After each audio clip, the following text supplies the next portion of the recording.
السلام علیکم. نن تاسو په خدمت کې د ارچا خوخه میکرونی ریسیپی راوړې ده. نن به موږ تاسو ته بیف مساله میکرونی طریقه خایو. د کې چې کوم انګریډینټس استعماليږي نو راځي چې هغه وګورو. 500 ګرامه یا نیم سیر پینه میکرونی موږ راخسته ده او دا موږ بویل کړې ده. لکشن اویل او معمولی شان مالګم پکې اچولې ده. اوس دا خنرم دي. بیف مونږ راخسته دی دینه مونږ کیما جوړ کړه او دینه علاوه چلی او ټومیټو ساس دی چاپ کړي اوګا سپینا سرکا چاپ کړي جنجر زیرا او دنیا پاوډر دی دنیا مونږ لگا رفلی چاپ کړي دا سور مرچ کی پاوډر یا پیپریکا پاوډر او کورکمن پاوډر سپینا زیرا او مالګه سور شملا مرچ کې 2 پیاز چاپ کړی دیونګه یو شملا مرچ شین او یو ټماټر میډیم سایز کوکینګ اویل به استعمالو. اوس موږ تاسو وړاندې جوړو دغه ریسیپي. ویورز په دې پین کې موږ 3 غټي چمچې کوکینګ اویل واچول. اوس په دې کې موږ سپینا زیرا واچو لږ شان به پخه کو فلیم بلګ هاي کو.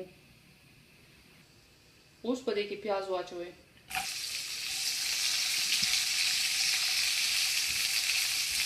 پیاز لږ شان پخه شي نو بیا دې کې موږ دغه کیما واچو. ویورز دا لږ شان فیټ شي دم پکې موږ اډ کو راځي لپاره پیاز او کیما ښه مکس کړئ. بیف په بجای تاسو د چرګې کیما استعمالولای شئ. وکا سارا کیما نه پکې اچو نو بیا مسالې کې جوړ کړئ. اوس پکې دا مالګه واچو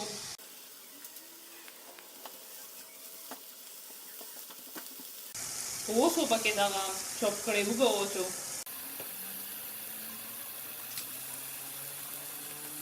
بیا ښه مکس کړئ.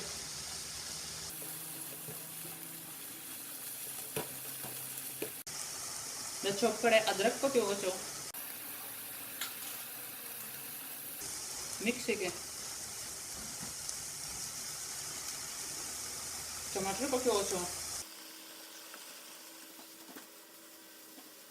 धनिया और जीरे पाउडर पके वाचो सूर मिर्च की पाउडर और कोरकमन पाउडर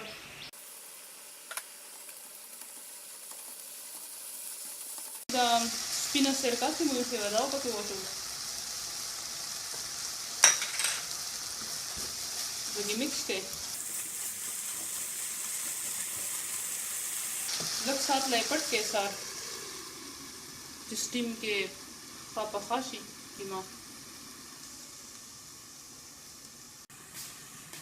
कीमा मुंग 5 मिनट आप हकड़ा पर स्टीम के सारे बंद हो. उस बजे की मुंग दा सूर शिमला मिर्च वाचो शिन शिमला मिर्च को वाचो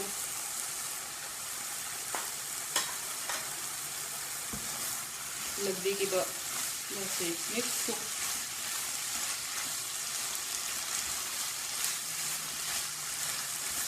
व्यूअर्स मल्टी कलर्स पके रावल द कीमे फल कलर दे और द सूर और शिन मूंग गाजर न द इस्तेमाल करे तस के बदा कमी यकीनन महसूस होगी और नन मूंग कर गाजर निस्ता से तस वे कलर जोड़ा है गाजर पके खाम खावा तो टमाटर और द मर्चे की चिकन केचप मुंसरो सॉस आगा पके वाचो मामूली शान हो बची दा पॉट जमीन द सफाशी देपोरे खले दा उस मिक्स के दा कोल सीजन पदी पॉइंट माने तासो मालगा चेक कोले छे कम मालगा दे कम अखकारी नो मालगा पके वाचो تاسو ته د کیما ډېره ډرای وچه لګي نو بیا پکې 2-3 چمچې کوکینګ اویل واچوئ او که هیلث کانشیس یې نو بیا ضرورت نشته. میکروني اوس دې کې زه ایډ کوم.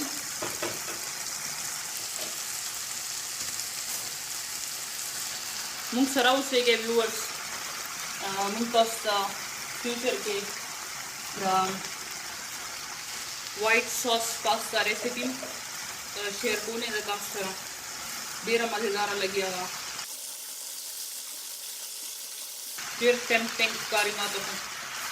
زه امید ساتم چې تاسو به هم خامخا ټرای کوئ او موږ له فیډبیک به هم راکوئ. ویورز 2-3 منټه مکس کولو نه پس زمونږ مساله بیف مساله میکروني تیار دي. اوس به موږ ډش آوټ کړو.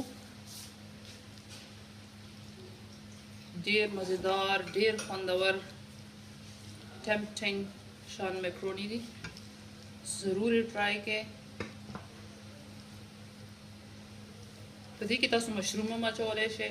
ما نه خو هیر شول. پارسلې یا دنیې سره به ګارنش کو او سپرینګ آنین شین پیاز چې کوم وي هغه ورته نری نری چاپ کړئ. که ستاسو خوښ وي نو هغه پرې واچوئ. نو دې سره ویورز زمونږ دا ډش کمپلیټ شو نن. که ستاسو زمونږ دا نننۍ ویډیو خوښه شوې وي نو دې له لایک ورکړو، زموږ چینل سبسکرایب کړو او خپلو ملګرو سره یې شیر کړو. زموږ دا ویډیو کتلو دپاره ستاسو ډېره مهرباني.